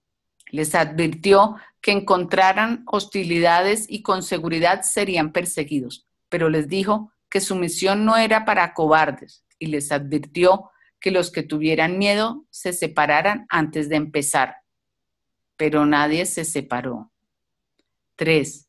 La fe y la confianza. Debían salir con esta corta misión sin provisión alguna. Debían confiar en que el Padre los proveería con comida, techo y demás cosas necesarias. 4. El celo y la iniciativa. Debían estar poseídos de celo y entusiasmo inteligente. Debían ocuparse estrictamente de los asuntos de su maestro. La forma oriental de saludar constituía una ceremonia prolongada y elaborada. Por consiguiente, se les había instruido que no saludaran a nadie por el camino, lo que comúnmente era el método usado para decir que se ocupara uno de sus tareas sin perder el tiempo. Nada tenía que ver esto con un saludo cordial. La gentileza y la cortesía. El maestro les había instruido que evitaran pérdidas de tiempo innecesarias en ceremonias sociales, pero les ordenó cortesía hacia todos aquellos con los que se encontrara. Debían mostrar trato cordial para con los que los recibían en su hogar. Tenían estricta advertencia contra abandonar un hogar modesto en favor de uno más cómodo o de mayor influencia social. Sexto, el ministerio de los enfermos. Pedro encargó a los 70 que buscaran a los enfermos de mente y cuerpo e hicieran todo lo posible para aliviar o curar sus enfermedades. Después de haber recibido, pues, el cometido y las instrucciones, partieron de 2 en 2 a su misión en Galilea, Samaria y Judea. Aunque los judíos tenían un respeto especial por el número 70, considerado a veces que las naciones de paganismo sumaban 70, y aunque estos 70 mensajeros debían llevar el evangelio a todos los pueblos, aún así, por lo que nosotros podemos discernir, fue tan solo una coincidencia que este grupo estuviera constituido por 70 personas. Es indudable que Jesús hubiera aceptado a no menos de media docena más, pero ellos no estaban dispuestos a pagar el precio de abandonar riqueza y familia. Gracias. Carlotica, puedes dejar de compartir y continúa Carolina. Carolina, ¿ya aprendiste a compartir el libro?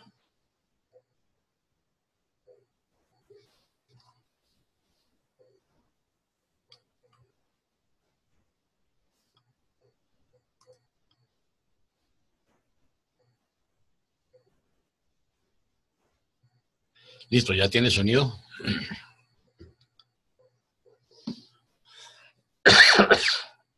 Sí, ok. ¿Se ve? Ya está saliendo. Hola. Ya. Bien. Ya. El traslado del campamento a Pelia. Ahora, Jesús y los 12 se prepararon para establecer su último centro de operaciones en Perea, cerca de Pelia, donde el maestro había sido bautizado en el Jordán. Los últimos 10 días de noviembre transcurrieron en concilio en Magadán, y el martes 6 de diciembre, todo el grupo de casi 300 partió al amanecer, con todos sus efectos, para pasar la noche cerca de Pella, junto al río. Fue este el mismo lugar donde, cerca del manantial, Juan el Bautista estableció su campamento años atrás. Después de levantarse el campamento de Magadán, David Zebedeo retornó a Betsaida y comenzó inmediatamente a reducir su servicio de mensajeros. El reino estaba entrando en una nueva fase. Diariamente llegaban peregrinos de todas partes de Palestina y aún de otras regiones remotas del Imperio Romano. Venían ocasionalmente creyentes de Mesopotamia y de las tierras al este del Tigris. Por consiguiente, el domingo 18 de diciembre, David, con la ayuda de su cuerpo de mensajeros, cargó los enseres del campamento sobre los animales de carga. Estos enseres provenían del anterior campamento junto al lago de Betsaida y que hasta entonces se habían guardado en la casa de su padre. Despidiéndose de Betsaida por el momento, procedió hacia el sur por la orilla del lago y a lo largo del Jordán hasta cierto punto situado a aproximadamente 1 kilómetro al norte del campamento apostólico. Y en menos de una semana estaba preparado para ofrecer hospitalidad a casi 1.500 peregrinos. El campo apostólico podía alojar a unos 500.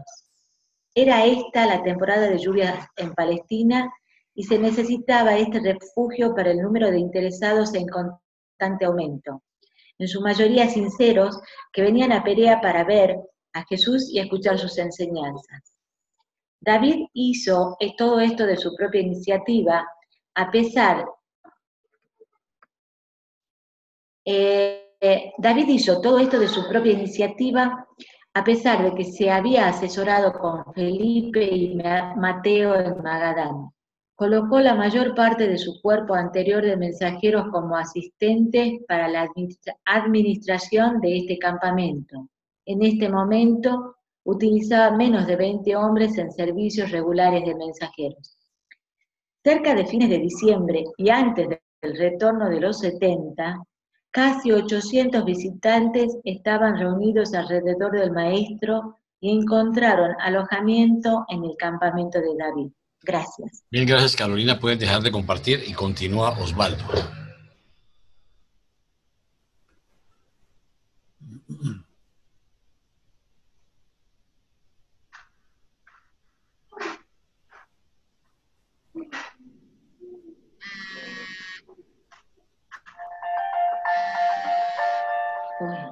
Bueno, arriba tienes la opción para salirte.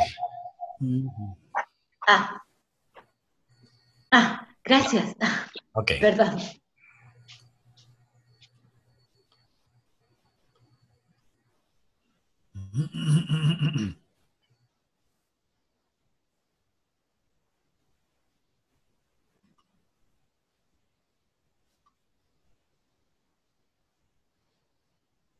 Ya. ¿Listo? 6. El retorno de los 70.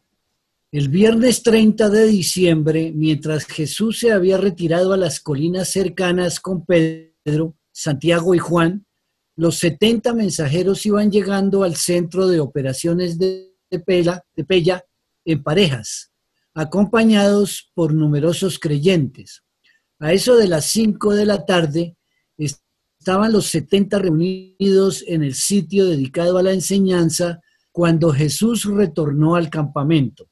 La cena se postergó más de una hora mientras estos entusiastas del Evangelio del Reino relataban sus experiencias. Ya los mensajeros de David habían traído a los apóstoles muchas de estas noticias durante las semanas anteriores, pero fue realmente inspirador escuchar a estos instructores del Evangelio recientemente ordenados relatar personalmente de qué manera recibían su mensaje los judíos y gentiles hambrientos de verdad. Por fin Jesús pudo ver que los hombres salían y difundían la buena nueva sin su presencia personal. El maestro supo entonces que podía dejar este mundo sin dificultar seriamente el progreso del reino. Cuando los 70 relataron que hasta los diablos se sometían a ellos, se referían a las extraordinarias curas que pudieron realizar en distintos casos de víctimas de trastornos nerviosos. Sin embargo, hubo algunos casos de verdadera posesión de espíritus que estos ministros habían aliviado, y refiriéndose a estos, Jesús dijo: no es extraño que estos desobedientes espíritus menores se sometan a vosotros, puesto que yo vi a Satanás caer del cielo como un rayo. Pero no os regocijéis tanto por este asunto, porque yo os declaro que, en cuanto yo vuelva a mi Padre, enviaremos nuestro espíritu a la mente misma de los hombres, para que ya no puedan estos pocos espíritus perdidos penetrar la mente de los mortales desafortunados. Me regocijo con vosotros de que tengáis poder con los hombres, pero no os sintáis entusiastas por esta experiencia, sino que más bien debéis regocijaros de que vuestros nombres estén inscritos en las listas del cielo, y que así iréis vosotros hacia adelante en la carrera sin fin de la conquista espiritual. Fue en este momento, poco antes de compartir la cena, en que Jesús experimentó uno de esos raros momentos de éxtasis emocional que sus seguidores ocasionalmente presenciaron. Dijo: yo te agradezco, Padre mío, Señor del cielo y de la tierra, que aunque este maravilloso evangelio se ocultaba de los sabios y de los hipócritas, el Espíritu ha revelado estas glorias espirituales a estos hijos del reino. Sí, Padre mío, debe ser de tu agrado hacer esto, y me regocijo de saber que la buena nueva se extenderá a todo el mundo, aún después de que yo haya vuelto a ti y a la obra que me has encomendado. Me emociona profundamente percatarme que estás a punto de entregar toda autoridad en mis manos, que solo tú sabes en realidad quién soy yo, que solo yo realmente te conozco y aquellos a quienes yo te he revelado. Y cuando haya completado esta revelación a mis hermanos en la carne, continuaré revelándola a tus criaturas en lo alto. Después de hablar así, Jesús al Padre se apartó para hablar con sus apóstoles y ministros. Benditos sean los ojos que ven y los oídos que oyen estas cosas. Dejadme deciros que muchos profetas y muchos de los grandes hombres de eras pasadas desearon contemplar lo que vosotros veis ahora, pero no les fue otorgado. Y muchas generaciones venideras de hijos de la luz, cuando oigan de estas cosas, os envidiarán a vosotros que las habéis oído y visto.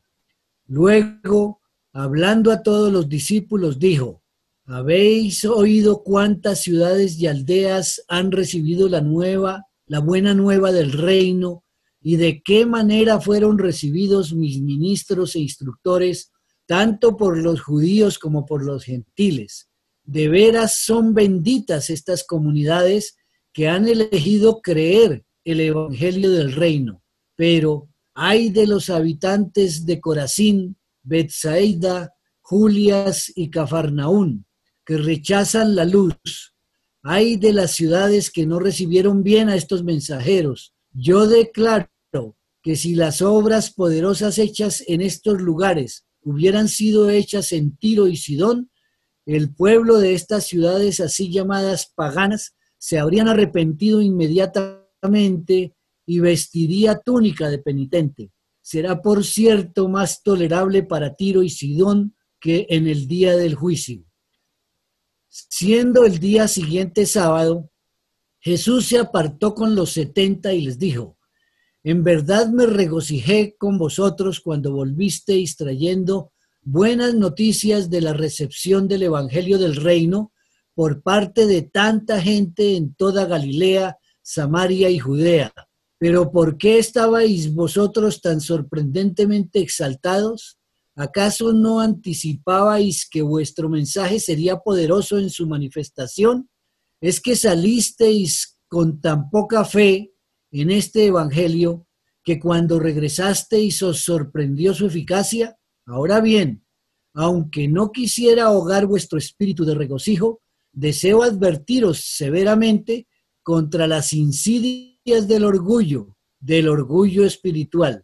Si podéis comprender la caída de Lucifer, el inicuo, rechazaréis solemnemente todo tipo de orgullo espiritual.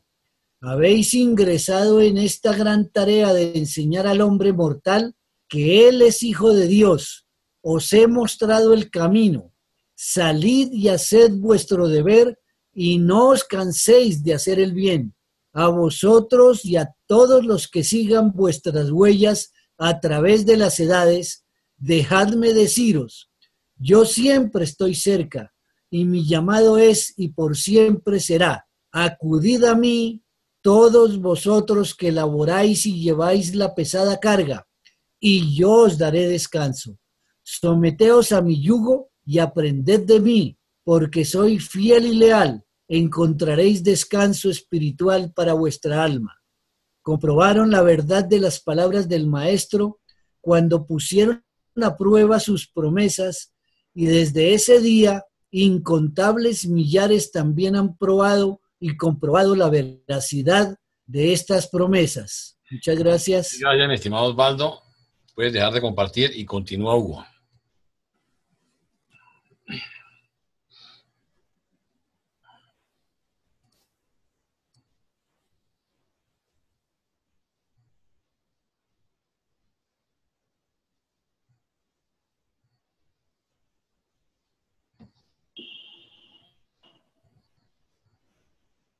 Me avisa, por favor, cuando se vea. Ya. Vale. 7. La preparación para la última misión. Los días inmediatos subsiguientes estuvieron muy atareados en el campamento de Pela. Se estaban completando las preparaciones para la misión de Perea. Jesús y sus asociados estaban a punto de emprender su última misión, la gira de 3 meses por toda Perea, que tan solo terminó cuando el Maestro entró a Jerusalén para llevar a cabo su labor final en la tierra. A lo largo de este periodo, el centro de operaciones de Jesús y los 2 apóstoles se mantuvo aquí en el campamento de Pela. Ya no era necesario que Jesús saliera para enseñar al pueblo. Ahora la gente acudía a él, más numerosa cada semana, de todas partes, no solo de Palestina, sino de todo el mundo romano y del cercano oriente. Aunque el Maestro participó con los 70 en la gira de Perea, pasó mucho de su tiempo en el campamento de Pela, enseñando a las multitudes e instruyendo a los 12. A lo largo de este periodo de 3 meses, por lo menos 10 de los apóstoles permanecieron con Jesús.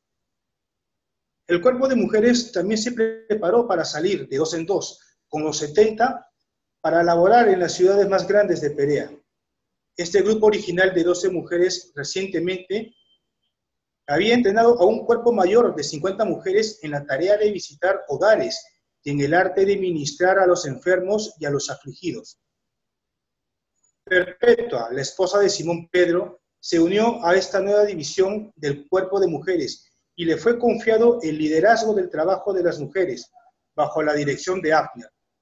Después de Pentecostés, ella permaneció con su ilustre marido, acompañándolo en todas sus giras misioneras. Y el día en que Pedro fue crucificado en Roma, ella fue arrojada a las bestias en la arena. Este nuevo cuerpo de mujeres también contaba entre sus miembros con las esposas de Felipe y Mateo y con la madre de Santiago y Juan. El trabajo del reino estaba por ingresar en su fase final bajo el liderazgo personal de Jesús. Y esta fase se caracterizó por su profundidad espiritual en contraste con la de los pasados días de popularidad en Galilea, llenas de multitudes buscadoras de milagros y portentos que seguían al Maestro.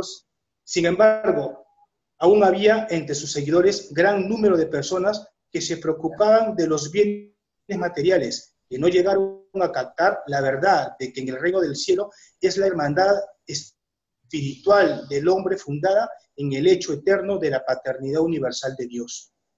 Mil gracias, Hugo. Puedes dejar de compartir. Bueno, mis queridos amigos, les agradezco mucho su tiempo. Me disculpan por la tos, pero ando picho. Sí, entonces espero que para la próxima clase ya esté mejorcito. ¿Ok? Que pasen un buen fin de semana y como siempre, mañana deben tener la grabación.